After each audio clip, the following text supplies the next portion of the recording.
আসার পরে দেখি এখানে লেখা মৃত্যুর জন্য প্রস্তুত হওয়ার সমন্বয়ক। কারণ আমি বগুড়ায় বৈষম্য বিরোধী ছাত্র আন্দোলনের সহ সমন্বয়ক আহসান হাবিব আবু সায়েমের বাড়ির দেয়ালে লেখা মৃত্যুর জন্য প্রস্তুতি নাও নিয়ে চাঞ্চল্যের সৃষ্টি হয়েছে। নিজ বাড়ির দেয়ালের হত্যার এমন হুমকিতে আতঙ্কিত হয়ে পড়েছেন সায়েম ও তার পরিবারের সদস্যরা। মঙ্গলবার সকালে ঘুম থেকে উঠেই তাদের বাড়ির দেয়ালে এমন লেখা দেখতে পান তারা। সায়েম বগুড়া সদর উপজেলার নওদাপাড়া এলাকার আব্দুল গফুরের ছেলে। তিনি বৈষম্য বিরোধী ছাত্র আন্দোলনের বগুড়া জেলার কমিটির সহসমন্বয়ক হিসেবে দায়িত্ব পালন করেছেন। বর্তমানে সায়েম বগুড়া সরকারি আজিজুল হক কলেজের ডিগ্রি দ্বিতীয় বর্ষের শিক্ষার্থী। এই ঘটনায় সায়েম ও তার পরিবারের সদস্যরা নিরাপত্তাহীনতায় ভুগছেন বলে জানিয়েছেন। লন্ডনে এত বড় মাছ, ওয়াও!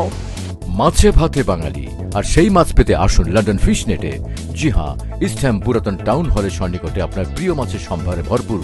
আসুন, দেখুন, বাজার করুন ছোট বড় সব ধরনের মাছ। বগুড়া সদর থানার ওসি এস এম মঈনুদ্দিন জানান, ঘটনাটি শোনার পর থেকেই আমাদের থানার একাধিক টিম কাজ করছে। যারা জড়িত তাদের খুঁজে বের করে আইনগত ব্যবস্থা গ্রহণ করা হবে। News desk, UKBD Times.